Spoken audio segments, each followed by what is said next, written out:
continuous spectrum, and even it starting in utero itself, because we have to focus the GDM, gestational diabetes, for the appropriate age, appropriate weight of the baby. So it starts from in utero and in childhood and adolescent, adult and adulthood. So it is a continuous spectrum, and we have to intervene at every stages so that the obesity can be prevented and it can be addressed. So as a result of obesity, there are lot of fat cells and more and more the white adipose tissue, and these fat cells produce lot of inflammatory milieu in the particular environment. This inflammation is one of the forerunner for underlying insulin resistance, and the inflammation is leading to the inflammatory cytokines and the insulin resistant cytokines that leading to the various cardiological pathophysiological mechanisms, and ultimately the fatty liver. Again, the excess adipose tissue that is stored in the liver, it is causing the fatty liver and type 2 diabetes.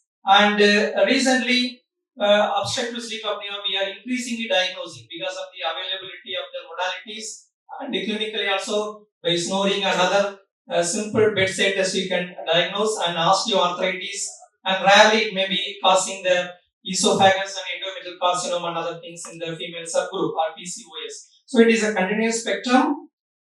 And why we should reduce the weight? So there are the weight reductions have lot of advantages in their day-to-day clinical practice, and you can see these slides that there is a 5 to 15 percentage. So any 5 percentage of weight loss is going to be significant. So the around 10 to 15 percentage of the weight loss, we may expect that reductions in the lipid, particularly the triglycerides, and improvement in the HDL. LDL, there may not be much changes, and hypertension, again 10% reductions we can expect, and diabetes remissions. So if you are morbidly obese individual, around 100 kg individual, reducing the weight by 5 to 10% of pre-diabetic range, it is going to be remissions for a point of time. So the diabetic remissions, again weight loss, it is an important measures, and osteoarthritis, sleep apnea, and non-alcoholic steatohepatitis are marshalled. So PCOS. So there are a lot of beneficial effect of weight loss or weight reductions, and it is again continuous spectrums, and we have to emphasize on every day-to-day clinical practice. So the first and foremost is definitely the nutrition therapy, medical nutrition therapy, and subsequently the physical activity. The last may be a psychological interventions, that is a eating behavior modifications. Again, it may produce around 3 to 5% of the weight loss, and in extreme stages there may be a bariatric surgeries, and there is a gap between lifestyle and bariatric surgery. That is the medicines that bridge the gaps. And what are the medicines? And I will be focusing regarding the semaglutide, that is the incretins. So basically there are two incretins. These are the physiological hormones being there in everybody, human individual's life. So there are two hormones, GAP and GLP. So the GAP is a glucose dependent insulin-trophic polypeptide, previously known as gastric inhibitor peptide, and GLP-1, that is a glucagon-like peptide. So both are released in the intestines. So one is released from the K cells. So K cells is basically in the duodenum, and L cells predominantly in the small intestines of the ileum. So these are the mechanisms how the bariatric surgery is also improves the weight loss, produces weight loss. So there are a lot of gut hormones that has important role. In addition to the gut, it also has role in the brain. So there is a gut brain crosstalks, and the liver also is coming into the picture in the incretin way. So basically the incretins, it increases the insulin. So by increasing the insulin, it produces the it improves the insulin level, and it suppresses the glucagon. So it causes improvement in the glucose parameters, and simultaneously it delays the gastric emptying. So so in addition, it has brain actions. So GLP-1 receptors are there in the hypothalamus, ventromedial nucleus of the hypothalamus, and it improves the appetite. And so these are the main mechanisms how this GLP-1 agonist improves the weight. So the GLP-1 stimulates the POMC, and there is a pre-opium merodocartin, and it suppresses the hunger, and so there will be a knockout of hunger, and there won't be any happy to eat. So there is a mechanism. So in other words, it's improve the satiety by neuropeptide YY and agouti related peptide. So by stimulate some of the things and inhibit some of the neuropeptides, that is how it is going to be beneficial effect. And the semaglutide is not a only GLP-1 receptor molecule. You can see there was the first one is exenatide. It was being launched at similar to the sitagliptin phases around 2003-4, but since it is a twice daily and there was not much cardiovascular safety, it has been not become very popular. And subsequently, the liraglutide came into the picture at around 2010. Now also it is being available. Again, it is a daily injections, and CV safety is relatively better as compared to the exenatide. And subsequently, the lixisenatide and exenatide long-acting came into the picture. And 2017 was the major breakthrough. So there was the subcutaneous semaglutide launch. Even though 2017 it was banned in Western countries and UAE, the India it was came into the picture in the last year only. And so the any 10 years of any patented molecules, the patency has been over. Now the biosimilar version is being available in India. That is for the subcutaneous semaglutide. And subsequently, the oral sema was launched in 2019, and it is also available in India almost now 3-4 years. So the journey of this semaglutide is starting from 2005, and this is all from GLP-1. So the tirzepatide is a GLP plus GIP, so that is the different molecule. And the pleiotropic benefits. So in addition to the weight loss, how this molecule is having beneficial effect, as already told that in brain it has the central nervous system, it suppresses the appetite, and liver by causing the preventive stages. Again, it is recently the lot of trials has been published in NEJM also, randomized controlled trial, and found to have the semaglutide is one of the molecule is going to be now recently FDA approved also. It is being used for the non-alcoholic fatty liver disease, and it has some amount of extension of albuminuria, so it is friendly to the kidney, and as already told that reductions in the BP and atherosclerotic plaque and the myocardium, and it causes reductions or shift of the fuel metabolisms. And so by all these mechanisms, it has cardioprotective effect, and it is being one of the safety molecule, and it is being endorsed and recommended by almost EDA as well as the EASD and all other cardiological guidelines also. So this is the in vitro pictures, and you can see that it has anti-inflammatory effect, basically vascular endothelial smooth muscle functions, and it prevents the proliferation of the vascular smooth muscle, and in addition to the other parameters. So this effect has to be when you continue the drugs. So previously this drugs was being developed for the anti-obesity drugs. That was the initial era, and by the safety profile, it has been like DPP-4 inhibitors. This extension seems to the cardiovascular system also, but it has to be continued in a longer run, so that only you can expect the cardiovascular benefits, not for the weight reduction benefit that may be in a transient phase. So this is the recent obesity standard of care ADA 2026 guidelines. You can see that any persons you want more than 10% of the weight loss, then the two best drugs are the tirzepatide and semaglutide, and you can see that the level of evidence is A. That means that RCTs are available and it is strongly recommended.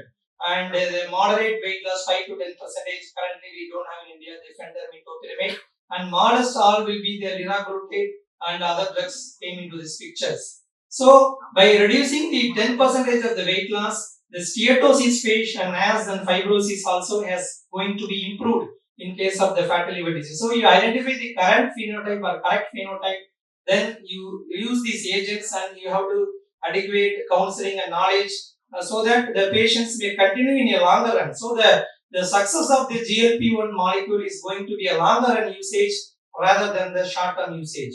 And again, cardiovascular benefit, it has beneficial with both preserved ejection fractions and both with reduced ejection fractions, and the mechanisms again, it improves the myocardial fat and it reduces the atrial enlargement and remodeling also, and it has anti-inflammatory mechanisms So it has 11% reductions in the heart failure hospitalizations. Again, it's from the RCT.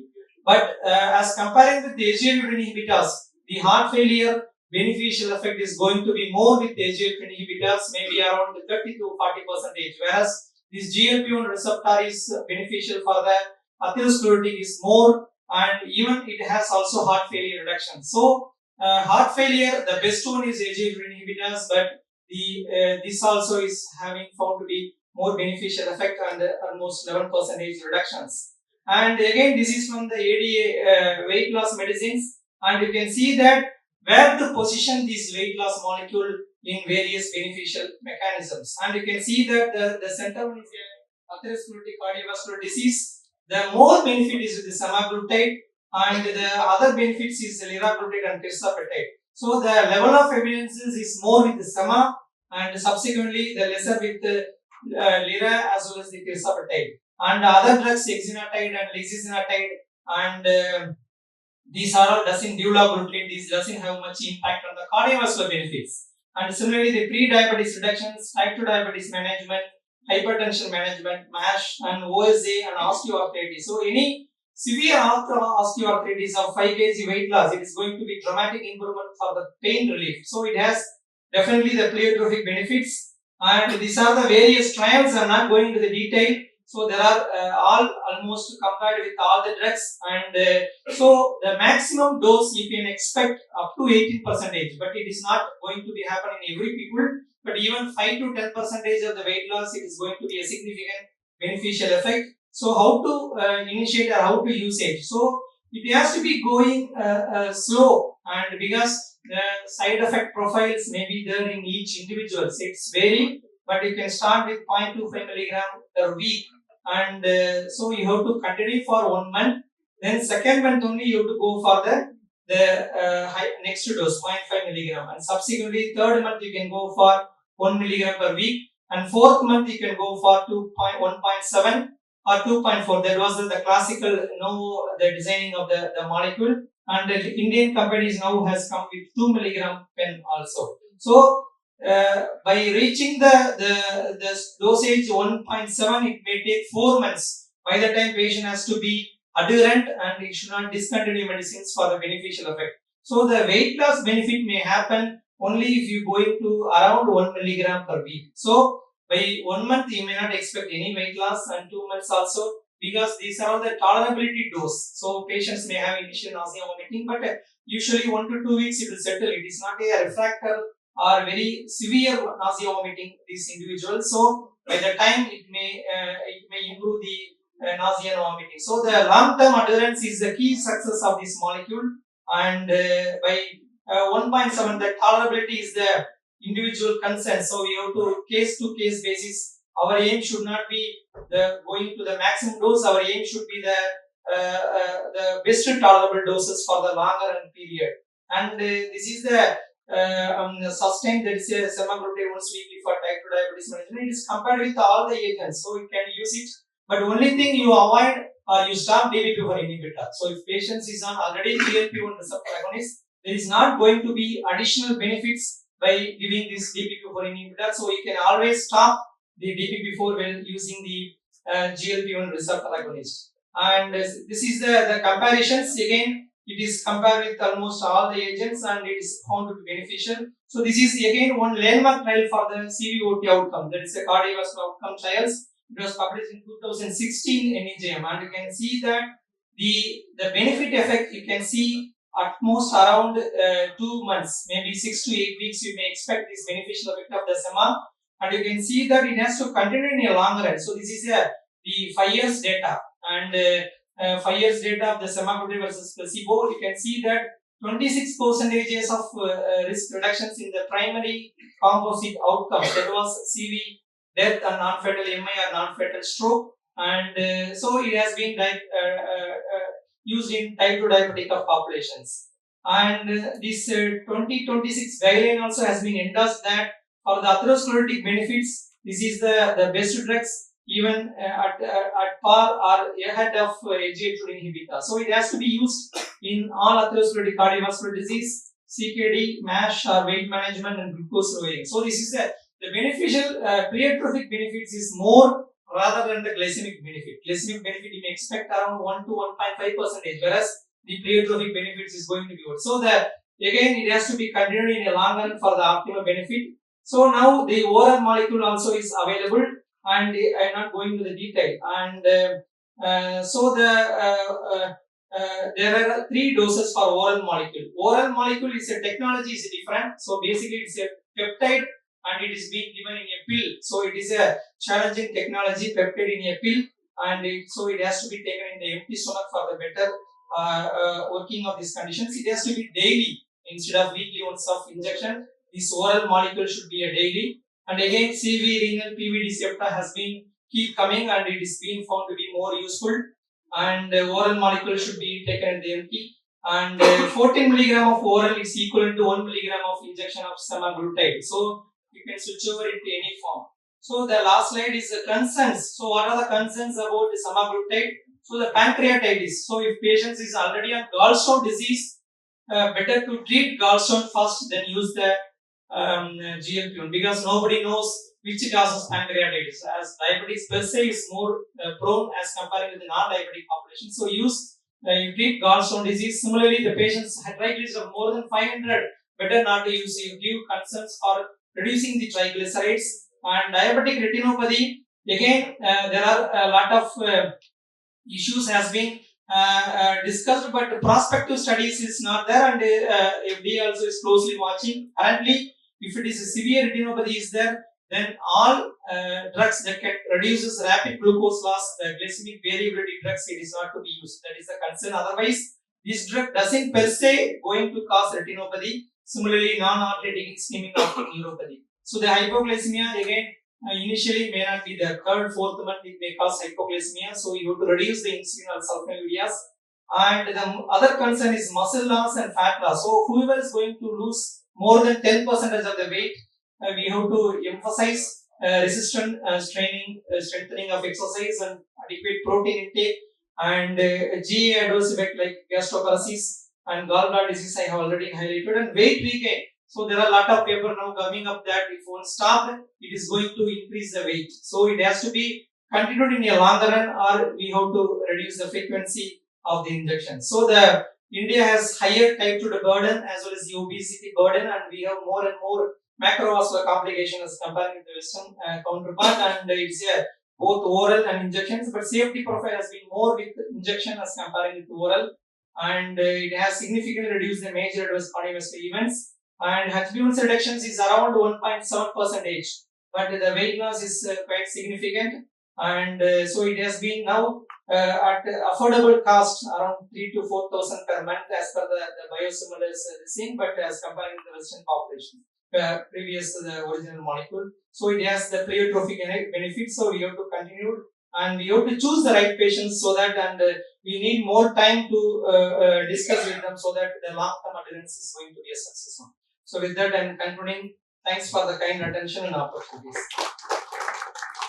Thank you, Dr. Sridhar. That was a wonderful talk. We just covered almost every aspect of semaglutide and its benefits as well as its advantages. If there are any questions and discussion from Akila from the floor, so yeah, Dr. Sridhar will be able to take a couple of questions from.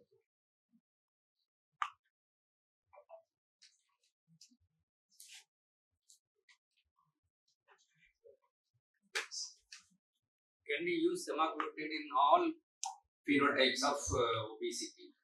So we can work out, or we have to select the patients accordingly.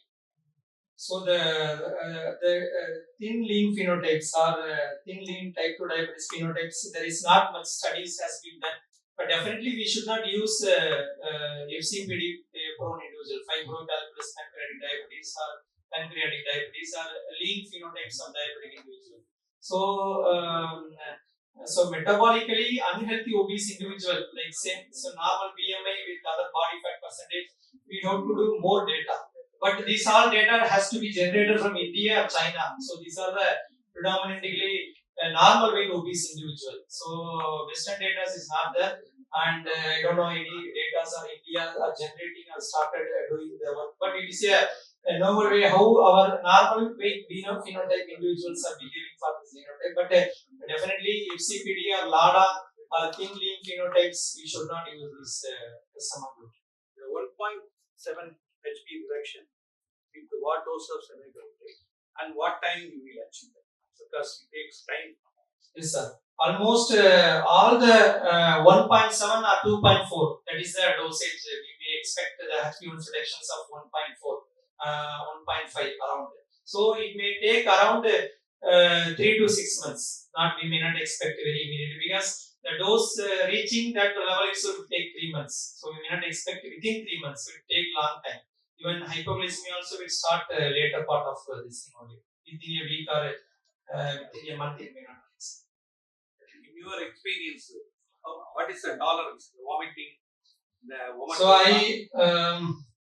So the upper GI side of it is more with sema, lower GI like diarrhea, they are more with tirzepatide. And I don't prefer to use in metformin intolerant patients, semaglutide, and severe gastroparesis. So if they are not tolerating metformin, I don't try it actually. And remaining all initial 3-4 days, some patients they may have that symptoms, but usually the dropout is predominantly till now was the cost actually. Otherwise, now recently only I have prescribed a couple of cases of biosimilar version, and but I accept the cost. There is not much, but only thing when my patients want to go fastly, I will little bit scare about 1.7 or 2.4, because it has to be a longer injection rather than the short term. So 1.7 itself they are tolerating well. It is very good enough. But I have not gone to the 2.4. I have stopped with 1.7. Patients is comfortable with it, because even patients themselves they feel the difference. I feel better with that the dose. So not to go maximum dose for every individuals. That is my personal experience.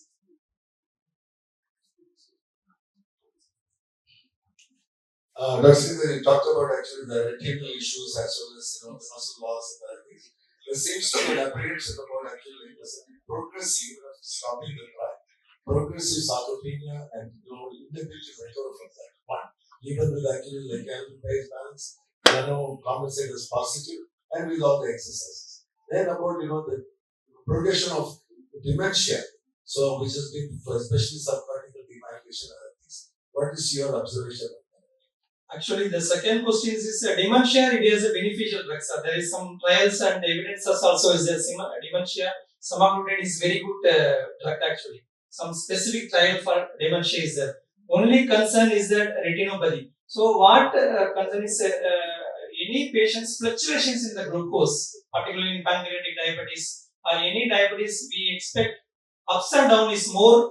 That is going to cause more retinopathy and more harm. So if we are slowly reducing any glucose level, it is not going to be a dangerous one. So the glycemic variability is dangerous for diabetic retinopathy. But again, people with all end organ damage, retinopathy, neuropathy, nephropathy, it is not going to work. It's a major, it's not a wonderful drug. So you have to choose the patients in the right, not at the very late stage, and it's not going to work. And only concern is non-arteritic ischemic optic neuropathy, but we need more and more prospective data rather than some case reports keep coming.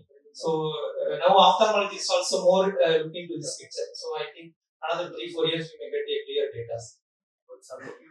Sarcopenia again, I don't want to go to maximum dose, but appropriate dose, and definitely it will be more than 10% weight loss. Will have muscle loss also, fat loss also, and definitely we have to emphasize about protein. But protein again, the concern is we may not take 1 gram per day protein also. So we have to animal proteins or vegetable proteins we have to emphasize, and currently resistant training only.